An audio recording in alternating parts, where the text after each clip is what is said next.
Estimados estudiantes del nivel 1, tengan todos ustedes muy buenos días. Vamos a comenzar nuestra clase el día de hoy del curso de biología, donde hablaremos de lo que viene a ser la semilla, como podemos ver en la imagen que vemos frente a nuestras pantallas. Muy bien, sin perder más el tiempo, entonces comencemos con nuestra clase del día de hoy. A ver, la semilla. ¿Qué podemos decir nosotros con respecto a la semilla? Muy bien, decimos que la semilla es el óvulo maduro. Son estructuras reproductoras de las plantas. Bueno, como nosotros sabemos, pues cuando se producen las flores, estas flores, al producirse la polinización, pues en este caso el ovario dentro del cual estaba el óvulo empieza a madurar y se convierte en el fruto. Pero tenemos que entender que en el interior del fruto suelen estar justamente las semillas. Y estas semillas serían esos óvulos que han sido fecundados y que ya están maduros, pues se convierten en las denominadas semillas y pues forman lo que viene a ser las estructuras reproductoras de las plantas, ya que a partir de estas semillas pues se formarán nuevas plantas. También podemos decir que las semillas se forman en las plantas con flores, ¿no? Es propia de las denominadas plantas evolucionadas superiores, que se conocen con el nombre de angiospermas, que una de las principales características que tienen estas angiospermas, pues es tener flores. Y obviamente si llegan a tener flores, pues son capaces de producir frutos y obviamente en el interior de los frutos encontraremos la semilla. Justamente aquí nos hacen la aclaración que estas semillas están dentro de la estructura conocida o llamada como fruto. ¿De acuerdo? Ahora, también podemos decir que la semilla tiene un embrión en el cual se guarda una vida, pero que está carente, ¿no? O se le puede considerar latente también. ¿Qué significa este término latente?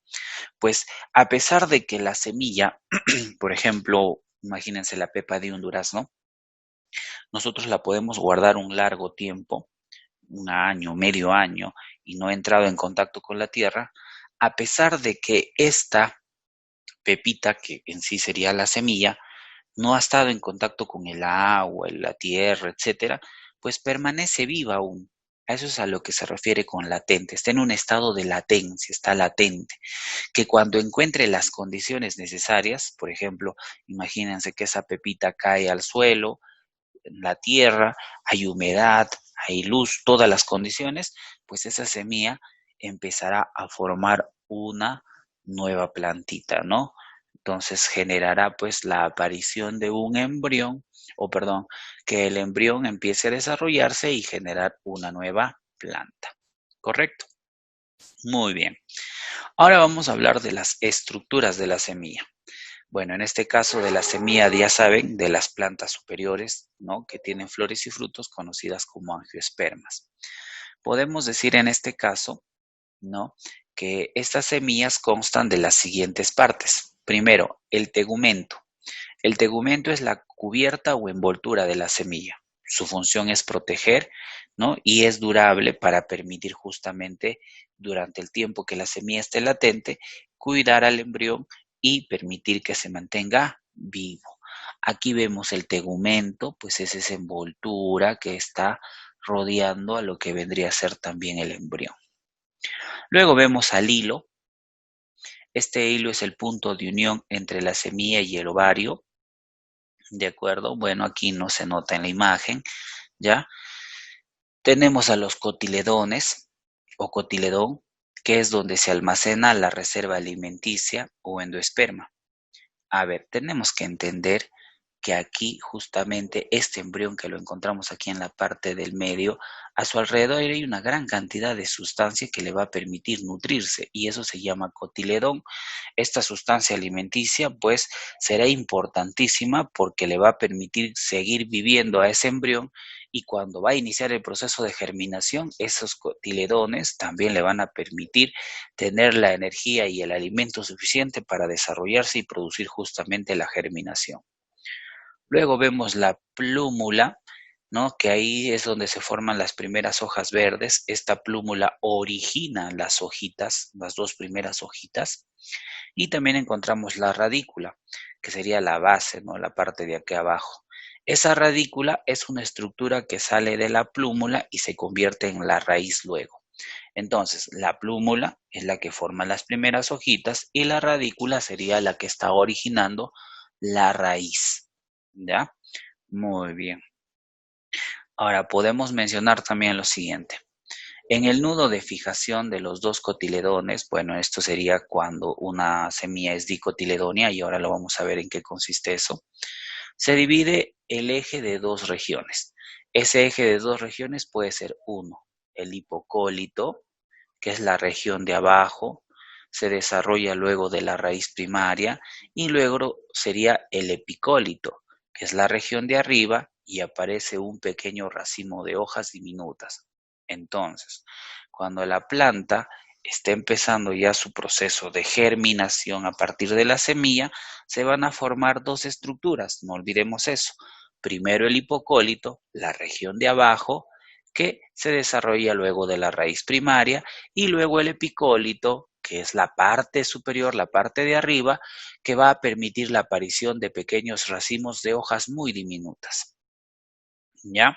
Ahora, hablando de lo que viene a ser justamente estos cotiledones, ¿no? Sobre la base de la diferencia de la cantidad de cotiledones, las angiospermas se pueden dividir en dos grupos, según la cantidad de cotiledones. Por ejemplo, tenemos los monocotiledones, que solo tienen un cotiledón en su embrión, ¿no? Envolviendo al embrión para que el embrión justamente tenga el alimento, ¿no? Los nutrientes necesarios para que se mantenga vivo y también pueda germinar. Ahora, expliquemos esto. Cuando hablamos nosotros de lo que vienen a ser los monocotiledones, pues es una sola estructura del embrión que le va a permitir nutrirse. Ejemplo, tendríamos por decir el durazno, ¿no? Tendríamos, por ejemplo, el maíz. Ustedes han visto los granitos de maíz, tiene un solo cotiledón, ¿no? Por ejemplo, la cebada, etcétera. Ahora, cuando hablamos de dicotiledones, tienen embriones con dos cotiledones, ¿no? En este caso, es fácil de poder darnos cuenta porque nosotros al pelar, por ejemplo, la semillita, podemos ver y se va a separar en dos. El habas, lo pelas, le sacas la cobertura y ves que se puede dividir en dos estructuras, ¿no? Las alverjitas también, si te vas a dar cuenta, ¿no? Hasta las lentejas, los payares, van a ser dicotiledóneas porque van a tener esta capacidad de tener dos cotiledones y que fácilmente nos vamos a poder dar cuenta al momento de abrirlas. ¿De acuerdo? Muy bien. Entonces, como ya conocemos a los monocotiledones y a los dicotiledones, ahora pasamos a hablar de la función de la semilla. Para no hacer demasiado largo esta función, tendríamos que entender que su principal función es dar origen a una nueva planta, ya que la semilla, pues que tiene al óvulo maduro y fecundado, pues va a permitir que ese óvulo maduro se empiece a desarrollar y el embrión que está ahí dentro de la semilla empiece a desarrollarse a través del proceso de la germinación y permita justamente la producción de lo que vendría a ser una nueva planta, ¿no? A ver, acá nos dice que a diferencia de los animales, las plantas están limitadas a su habilidad de buscar condiciones favorables para la vida y el crecimiento. Por consiguiente, han evolucionado de muy diversas formas para propagarse y aumentar la población a través de las semillas. Una semilla debe llegar a la localización adecuada en el momento óptimo de la germinación.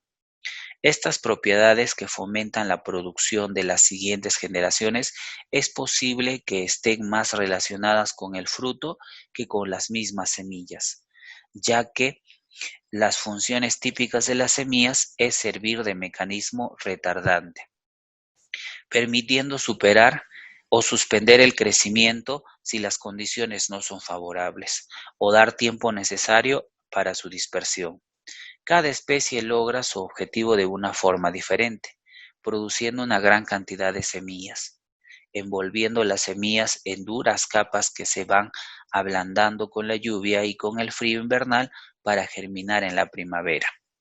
Como sabemos, la mayoría de semillas pues son estructuras bastante duras, que justamente gracias a lo que vienen a ser las lluvias y el frío, dice, se ablandan para que en primavera ya estén blandas y el embrión pueda pues realizar el proceso de la germinación.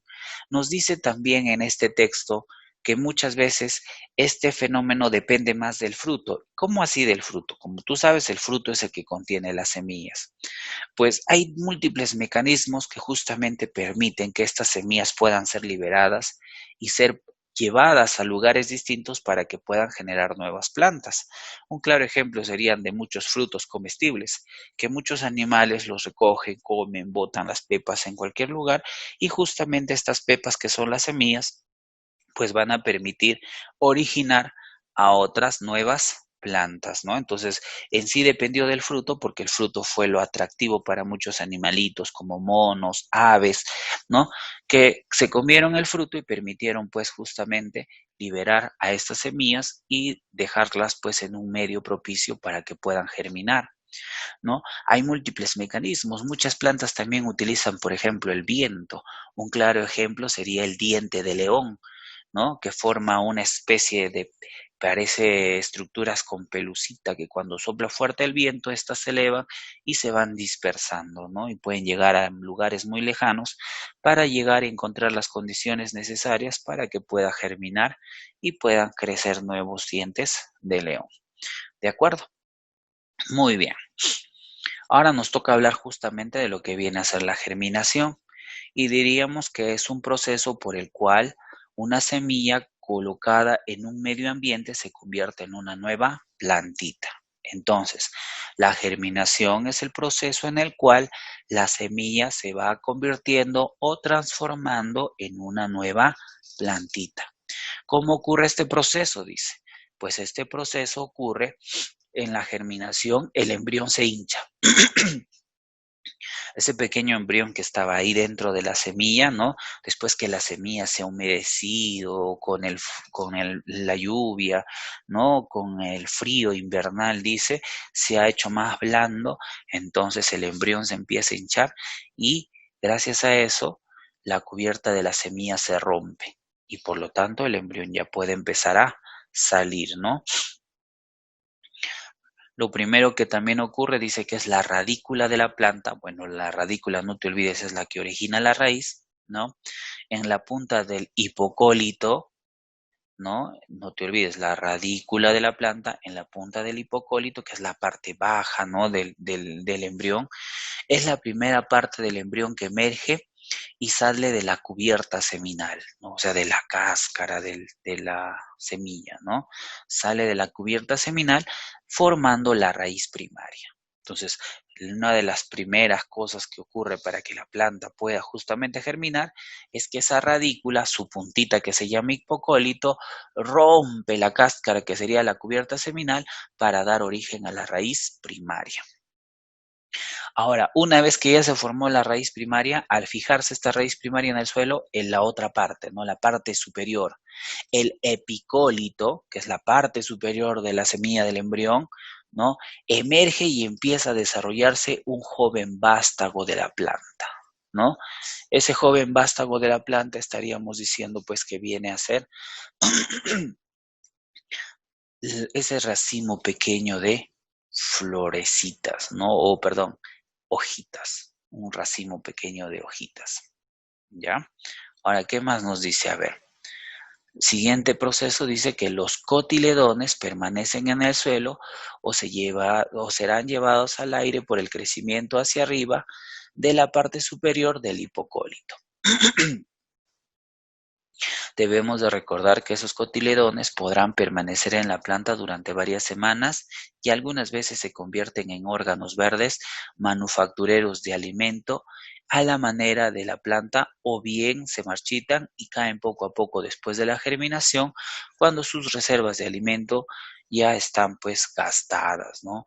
Entonces esos cotiledones son importantes porque le están proveyendo la energía necesaria para que el embrión se empiece a desarrollar, ¿no? Los nutrientes, el alimento necesario para que el embrión se empiece a desarrollar y pueda originar todo el proceso de la germinación, como podemos estar viendo, ¿no? Acá vemos pues ese proceso, ¿no? Aquí la cubierta seminal se rompe, lo primero que sale es el hipocólito, dando origen a la raíz primaria, y muchas veces, dice, ese cotiledón se puede quedar ahí dando origen a órganos que producen alimento o almacenan alimento, o muchas veces también se puede caer, ¿no? Y marchitar, ¿de acuerdo? Aquí está pues el cotiledón, ¿no? Y luego de que el cotiledón ya está ahí, sale el epicólito dando origen a las primeras hojitas, como podemos ver, ¿no? Y la planta ya empezó a crecer, sus primeras hojas ya están desarrollándose. Muchas veces los cotiledones se quedan ahí formando nuevos órganos, o caso contrario, a veces estos cotiledones se caen ya marchitos y bueno, pues ya dejan de formar parte de la planta. Ahí está el hipocólito, que es el que ha permitido la formación de la raíz, y el epicólito, que está permitiendo la formación de lo que vendría a ser las hojitas, el tallo, como podemos observar. Ahora, también podemos mencionar que para que se produzca todo este proceso de la germinación son necesarios que hayan factores que van a intervenir en este caso, y que van a permitir que se produzca dicha germinación, ¿no? Los factores de la germinación sería la temperatura, ¿no? Necesita una temperatura promedio, no muy frígida, una temperatura templada, humedad, oxígeno y luz. Y más que nada depende también de la zona en la cual las plantas han evolucionado y se han desarrollado. Una planta que habitualmente vive en lugares cálidos, como por ejemplo la naranja, la piña, que habitualmente crecen en la selva, muy difícil que pueda crecer y desarrollarse en lugares frígidos como la sierra, ¿no? Como por ejemplo aquí en Tarma, no vamos a ver que crezcan piñas, no vamos a ver que crezcan, ¿no? Naranjas ni nada por el estilo, ¿no? Crecen algunas veces, pero no se desarrollan tanto como en su clima original. Ahora, por otro lado, plantas que habitualmente aquí crecen con mucha facilidad, por ejemplo la papa que crece en la sierra, difícilmente va a crecer en lugares extremadamente cálidos, ¿no? Entonces ahí vemos pues que las plantas también pues tienen y buscan sus condiciones necesarias para poder crecer, y muchas plantas son muy, ¿cómo se le puede decir? Dependen justamente de lo que es el medio ambiente para poder desarrollarse. Muy bien, de esta forma hemos terminado con la parte de la teoría. Ahora pasamos a ver la parte de nuestra práctica. ¿Ya? A ver, son muchas preguntitas que hay que contestar. Primero, ¿qué es la semilla? ¿Qué podemos decir que es de la semilla? Diríamos que es la estructura reproductora de la planta. Bueno, ya sabemos también que es el óvulo maduro, ¿no? Parte o estructura reproductora de la planta, y es el óvulo maduro. ¿Qué son las angiospermas? Dice. Bueno, las angiospermas son las plantas evolucionadas que presentan flores y frutos, ¿no? Las angiospermas son las plantas evolucionadas que presentan flores y frutos, ¿de acuerdo? No hay que olvidarnos de eso. Siguiente, ¿qué es el tegumento? ¿Qué diríamos del tegumento? Bueno, es la cubierta o envoltura de la semilla, ¿no? Que protege y es durable para permitir que el embrión siga vivo dentro de la semilla, ¿no? Entonces, ¿qué es el tegumento? Pues es la cubierta o envoltura de la semilla. ¿Qué es el hilo? Dice, a ver, el hilo dice que es el punto de unión de la semilla y el ovario, ¿no? De la semilla y el ovario. A ver, vamos a recordar esto, ¿no? Si yo estoy seguro que si ustedes se van a dar cuenta, ¿no? A ver, cuando te comes un durazno, te habrás dado cuenta que hay una partecita, una puntita de la semilla que siempre va muy unida a la parte comestible, ¿no? Muchas veces te habrás percatado de eso, hay una partecita, inclusive parece que se rompe cuando te estás comiendo tú la parte comestible. Entonces, esa estructura que está uniendo a la semilla con el resto del fruto, ese viene a ser el hilo, para que te quede más claro. ¿Ya? Listo. Pasamos, ¿qué son los cotiledones? En este caso, ¿qué podríamos decir de los cotiledones, no? Diríamos que en este caso los cotiledones son estructuras de las semillas que justamente se encargarán de proporcionar los nutrientes, ¿no?